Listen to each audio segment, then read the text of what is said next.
ঠিক কিনা? প্রিয় সাথী বন্ধুগণ, এই একটা কথা বলে শেষ করছি।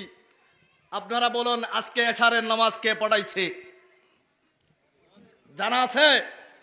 আপনাদের জানা আছে?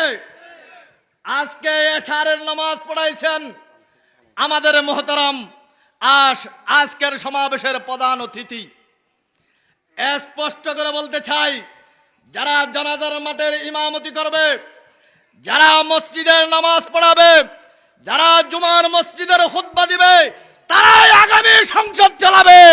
আর কোন তন্ত্র মন্ত্র আমরা দেখতে চাই না। ইসলামকে জাতীয় সংসদে দেখতে চাই। আমাদেরকে বিসমিল্লাহির রহমানির রহিম ওয়াতাসিমু বিহাবলিল্লাহি জামিআ। বাংলাদেশ জামাত ইসলামী ৬ নম্বর ওয়ার্ডের নির্বাচনী সমাবেশের আজকের প্রধান অতিথি উকিয়া টেকনাফের মানুষের হৃদয়ের স্পন্দন, কক্সবাজার উকিয়া টেকনাফের ৪ আসনের এমপি পদপ্রার্থী জনাব অধ্যক্ষ নূর আহমদ আনোয়ারি, উপজেলার নেতৃবৃন্দ, সম্মানিত সাথী ও বন্ধুগণ, আমার এই বাংলাদেশ শতকরা 92% মুসলমানের দেশ, ঠিক কিনা? আমার এই বাংলাদেশে সকাল হয় ফজরের আজানের মাধ্যমে, সন্ধ্যা হয় মাগরিবের আজানের মাধ্যমে। আমার এই বাংলাদেশে মানুষ নামাজ পড়তে দেরি হতে পারে, মানুষ রোজা না রাখতে পারে, মানুষ কোরআন শরীফ বেশি না পড়তে পারে, কিন্তু বাংলাদেশের মানুষ সব চাইতে বেশি মহব্বত করে আল্লাহ এবং রসুলকে, ঠিক কিনা?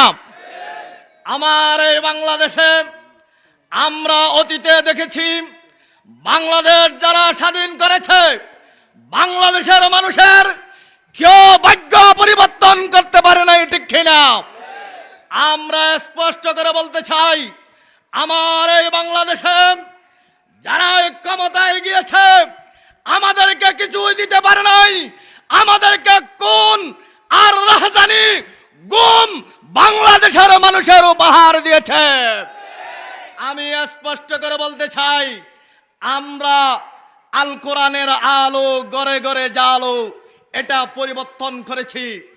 আমরা চাই না আর ঘরের মধ্যে কোরআনের আলো জ্বালাইতে। আমরা আগামী নির্বাচনে কোরআনকে জাতীয় সংসদে নিতে চাই, ঠিক কিনা? প্রিয় সাথী বন্ধুগণ, এই একটা কথা বলে শেষ করছি।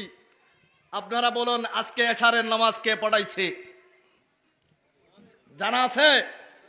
আপনাদের জানা আছে? আজকে এশারের নামাজ পড়াইছেন আমাদের মোহতারাম আজকের সমাবেশের প্রধান অতিথি। স্পষ্ট করে বলতে চাই, যারা জানাজার মাঠের ইমামতি করবে, যারা মসজিদের নামাজ পড়াবে, যারা জুমার মসজিদের খুতবা দিবে, তারাই আগামী সংসদ চালাবে। আর কোন তন্ত্র মন্ত্র আমরা দেখতে চাই না। ইসলামকে জাতীয় সংসদে দেখতে চাই। আমাদেরকে জাতীয়বাদী বলে, মুজিববাদ বলে আমাদের হুমকি দেওয়ার লাভ নাই। আমরা বাংলাদেশের মানুষ মাথায় টুপি যেহেতু দিয়েছি, বাংলাদেশের মানুষ কোরআনকে যখন মুহাব্বত করেছি, আমরা আগামী সংসদে কোরআনকে জাতীয় সংসদে নিতে চাই।